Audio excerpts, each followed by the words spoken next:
حدیث نبوی صلی اللہ علیہ وآلہ وسلم، نبی کریم صلی اللہ علیہ وآلہ وسلم نے فرمایا، قیامت کے دن نوح علیہ السلام بارگاہ الہی میں حاضر ہوں گے۔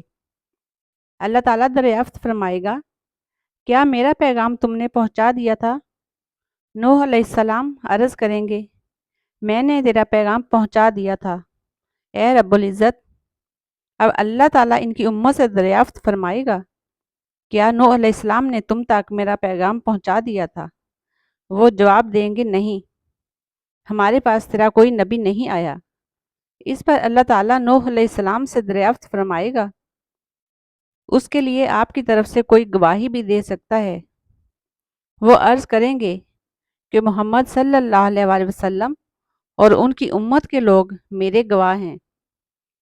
چنانچہ ہم اس بات کی شہادت دیں گے کہ نوح علیہ السلام نے پیغام خداوندی اپنی قوم تک پہنچایا تھا، اور یہی مفہوم اللہ جل کے اس ارشاد کا ہے، اور اسی طرح ہم نے تمہیں امت وسط بنایا تاکہ تم لوگوں پر گواہی دو، اور وسط کے معنی درمیانی کے ہیں۔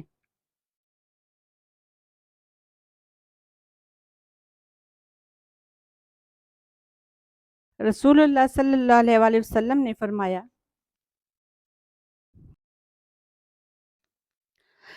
کعب بن اشرف یہودی اسلام کا پکا دشمن کا کام کون تمام کرتا ہے کہ اس نے اللہ اور اس کے رسول کو بہت تکلیف دے رکھی ہے؟ محمد بن مسلمہ رضی اللہ عنہ نے کہا کہ میں یہ خدمت انجام دوں گا۔ چنانچہ وہ اس کے پاس گئے اور کہا کہ 1 یا 2 وسق غلہ قرض لینے کے ارادے سے آیا ہوں۔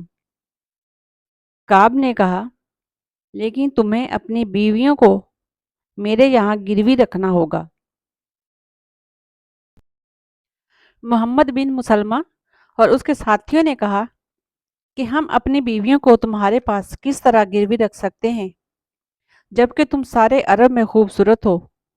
اس نے کہا کہ پھر اپنی اولاد گروی رکھ دو۔ انہوں نے کہا کہ ہم اپنی اولاد کس طرح رہن رکھ سکتے ہیں؟ اسی پر انہیں گالی دی جایا کرے گی کہ 1-2 وسق غلے کے لیے رہن رکھ دیے گئے تھے تو ہمارے لیے بڑی شرم کی بات ہوگی، البتہ ہم اپنے ہتھیار تمہارے یہاں رہن رکھ سکتے ہیں۔ سفیان نے کہا کہ مراد لفظ لامتا سے ہتھیار ہیں۔ پھر محمد بن مسلمہ رضی اللہ عنہ اس سے دوبارہ ملنے کا وعدہ کر کے چلے گئے اور رات میں اس کے یہاں پہنچ کر اسے قتل کر دیا۔ پھر نبی کریم صلی اللہ علیہ وآلہ وسلم کی خدمت میں حاضر ہوئے اور آپ کو خبر دی،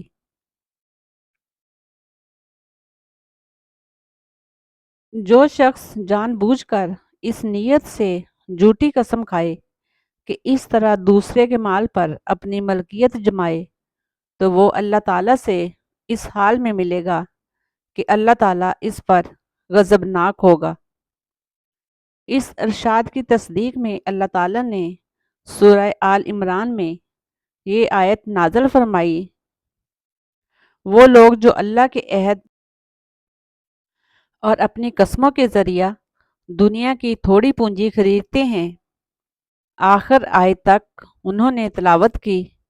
ابو وائل نے کہا، اس کے بعد اشعث بن قیس رضی اللہ عنہ ہمارے گھر تشریف لائے اور پوچھا کہ ابو عبد الرحمن ابو مسعود رضی اللہ عنہ نے تم سے کون سی حدیث بیان کی ہے؟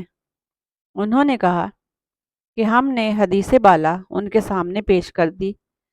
اس پر انہوں نے کہا کہ انہوں نے سچ بیان کیا ہے، میرا ایک یہودی شخص سے کنویں کے معاملے میں جھگڑا ہوا تھا۔ ہم اپنا جھگڑا لے کر رسول اللہ صلی اللہ علیہ وآلہ وسلم کی خدمت میں حاضر ہوئے۔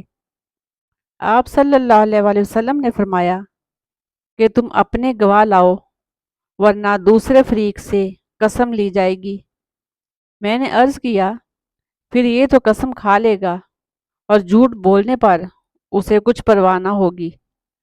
رسول کریم صلی اللہ علیہ وآلہ وسلم نے فرمایا، جو شخص جان بوجھ کر کسی کا مال ہڑپ کرنے کے لیے جھوٹی قسم کھائے تو اللہ تعالیٰ سے وہ اس حال میں ملے گا کہ وہ اس پر نہایت غضبناک ہوگا۔ اللہ تعالیٰ نے اس کی تصدیق میں یہ آیت نازل کی۔ اس کے بعد انہوں نے وہی آیت پڑھی جو لوگ اللہ کے عہد اور اپنی قسموں کے ذریعہ تھوڑی پونجی خریدتے تھے۔